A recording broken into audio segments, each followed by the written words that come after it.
Mas os fariseus, ouvindo isto, diziam: Este não expulsa os demônios, senão por Beelzebu, príncipe dos demônios.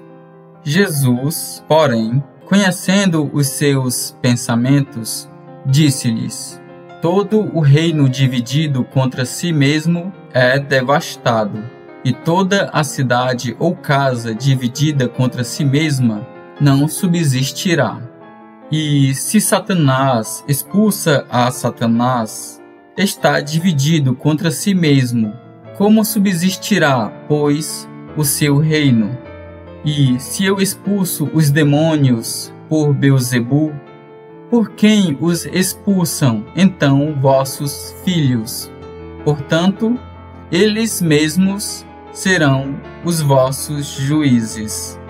Mas, se eu expulso os demônios pelo Espírito de Deus, logo é chegado a vós o reino de Deus.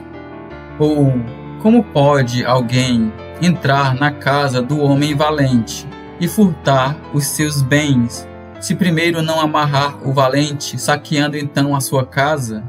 Quem não é comigo, é contra mim, e quem comigo não ajunta, espalha.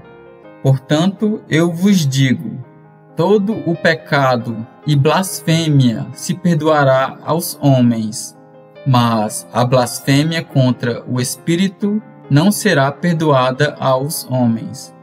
E se qualquer disser alguma palavra contra o Filho do Homem, ser-lhe-á perdoado. Mas, se alguém falar contra o Espírito Santo, não lhe será perdoado, nem neste século, nem no futuro.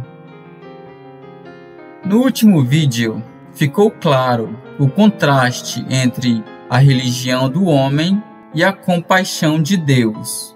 Agora, os fariseus adotam uma posição de oposição declarada a Jesus. Eles afirmam que Jesus estava possesso de demônios e que é pelo poder de Beelzebu, o príncipe dos demônios, que expulsa os demônios. Jesus apela para a lógica. Uma casa dividida contra si mesma não dura muito. Se Satanás expulsa Satanás, está lutando contra si mesmo. E se a ideia dos fariseus estiver correta, o mesmo eles devem dizer dos exorcistas que há entre eles. Na tentativa de negar o poder de Jesus, eles acabam incriminando a si próprios. O que Jesus está fazendo é parte de um processo que inclui entrar na casa do valente Satanás, amarrá-lo e então saquear os seus bens.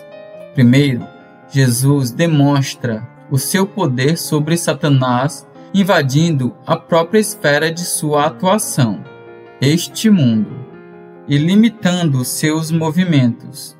Depois, na cruz, irá desferir o golpe mortal, esmagar a cabeça da serpente, como tinha sido prometido no Éden.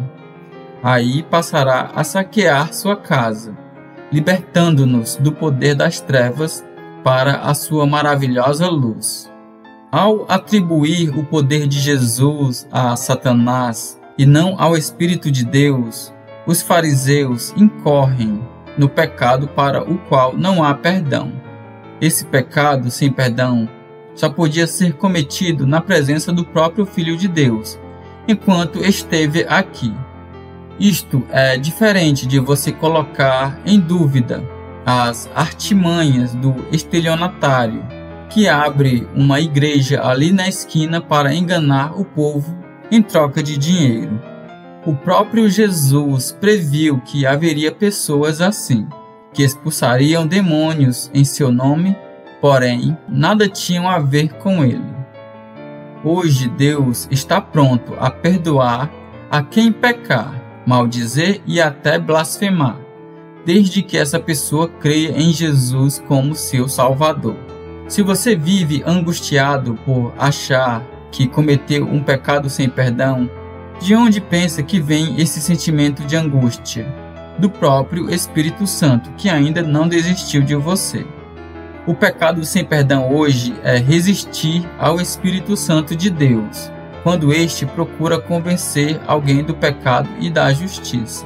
O pecado sem perdão hoje é morrer na incredulidade. Ao rejeitarem a Jesus, os fariseus decidem de qual lado desejam ficar. E você, já escolheu de que lado está?